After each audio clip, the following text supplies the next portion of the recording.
बच्चों, कैसे हैं आप सभी। उम्मीद करती हूँ आप सभी बहुत अच्छे से होंगे।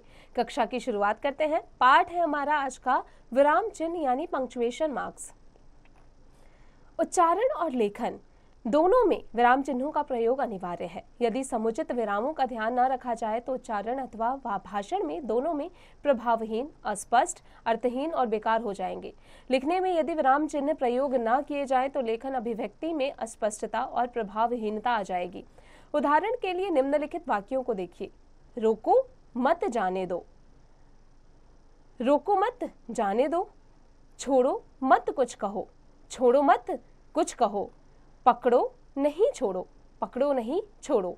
उपर्युक्त वाक्यों में विराम के स्थान बदल जाने से किसी अंतर्गत भिन्नता आ गई है। इसी से स्पष्ट है कि प्रभावशाली और उपर्युक्त अभिव्यक्ति के लिए विराम चिन्हों का प्रयोग कितना आवश्यक है। भाषा के लिखित रूप में विशेष स्थानों पर रुकने का संकेत करने वाले चिन्हों को विराम चिन्ह कहते हैं। कुछ प्रमुख विराम चिन्ह और उसका विवरण इस प्रकार है। पूर्ण विराम यानी फुल स्टॉप, यह वाक्य के अंत में आता है, जैसे मैं कलिंग महाराज की कन्या हूँ। सभी सैनिक अपनी अपनी तलवारों फेंक देते हैं। अल्प विराम यानी कॉमा, पढ़ते या बोलते समय बहुत कम समय के लिए रुकने के लिए अल्प विराम का प्रयोग किया जाता है। वाक्य में आए एक ही जाति के पदों, संपद बंधों या उपवाक्यों के बीच में इसका प्रयोग होता है, जैसे हाथ खुरदरे अल्प विराम, पांव लंबे अल्प विराम, गाल पिचके अल्प विराम, दांत मजबूत अल्प विराम, बाल भूरे पर चेहरे पर अनोखा नूर था। बुआ जी की बात रसीली थी अल्प विराम, हर बात में शहद टपकता था। आज रोहन अल्प विराम, अविनाश अल्प विराम, अनीश और सागर विद्यालय नहीं आए। पत्र लिखते समय संबोधन के बाद जैसे श्रीमान अल्प विराम, महोदय अल्प विराम, पूज्य पिताजी अल्प विराम, पूजनीय माताजी आदि। वाक्य के प्रारंभ में हाँ या नहीं के बाद जैसे हाँ अल्प विराम, वह इधर ही आ रहा है, नहीं अल्प विराम, मैं नहीं जाऊंगी।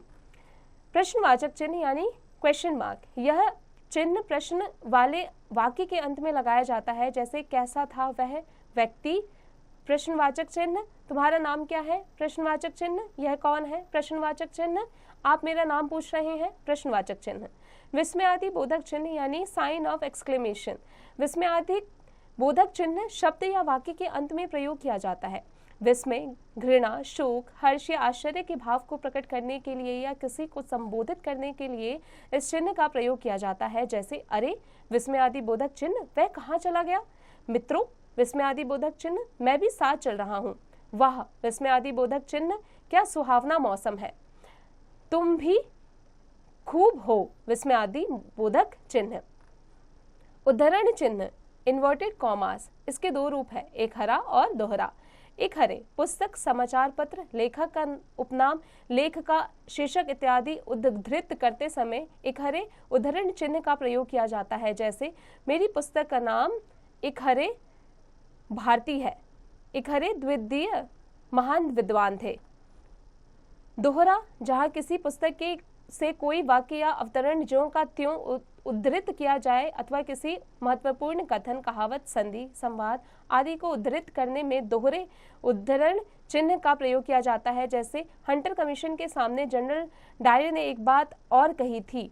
यहाँ पर क्या होगा, उद्धृत दोहरे का चिन्ह लग जाएगा। मैंने और भी गोली चलवाई होती अगर मेरे पास कारतूस होते, और इसकी आवाज और तेज होती जा रही थी। यहाँ पर दोहरे उद्धरण चिन्ह, मुझे सिर चाहिए। फिर आता है योजक चिन्ह यानी हाइफन, सामसिक पदों के मध्य में रात दिन, जीवन मरण, माता पिता, इनके बीच में क्या है, हाइफन है, यानी कि योजक चिन्ह है। शब्द द्वित्व में अभी अभी, जग जागकर, जल्दी जल्दी, तुलनात्मक सा, सी से, आदि से पहले, राजा सा, बालक सा, सीता सी, और के अर्थ में कृष्ण अर्जुन संवाद, राम रावण युद्ध। निर्देशक चिन्ह यानी डैश, यदि किसी बात का उदाहरण आगे दिया जाए तो निर्देशक चिन्ह का प्रयोग करते हैं, जैसे आकांक्षा निर्देशक चिन्ह, आज की पिकनिक बड़ी शानदार रही। रिया निर्देशक चिन्ह, इंडिया गेट पर नाव की सैर ने तो पिकनिक का मजा दोगुना कर दिया। अब आते हैं लाघव चिन्ह पर यानी साइन ऑफ एब्रीविएशन, शब्दों को संक्षिप्त रूप में लिखने के लिए इस चिन्ह का प्रयोग किया जाता है, जैसे डॉक्टर, डॉक्टर, कृपया पृष्ठ उलटिए, कृपया पृष्ठ उलटिए। इसमें हमने लाघव चिन्ह का उपयोग किया है बच्चों, आप देख सकते हैं। फिर आता है कोष्टक चिन्ह यानी ब्रैकेट्स, क्रम सूचक अंक या अक्षर लिखने के लिए, कठिन शब्दों के अर्थ या व्याख्या देने के लिए या नाटकादि में हाव भाव को सूचित करने के लिए कोष्ठक का प्रयोग किया जाता है। जैसे नेहा चंद्रमुखी, यहाँ पर कोष्ठक चिन्ह के अंदर है चंद्रमा के समान मुख वाली और फिर बाहर है। संधि के 3 भेद हैं, पहला स्वर संधि, दूसरा व्यंजन संधि, तीसरा विसर्ग संधि। यहाँ पहला, दूसरा और तीसरा में क्या है? कोष्ठक चिन्ह। वाह क्या सुहावना मौसम है, तुम भी खूब हो। अब आ जाते हैं बच्चों मुख्य बातें पर। विराम का तात्पर्य है रुकना। विराम चिन्हों के उचित प्रयोग का ध्यान देना आवश्यक होता है। भाषा के लिखित रूप में विशेष स्थानों पर रुकने को संकेत करने वाले चिन्हों को विराम चिन्ह कहते हैं। बच्चों अब आ जाते हैं इसके अभ्यास कार्य पर। बच्चों अब आप इसका अभ्यास कार्य स्वयं कीजिएगा।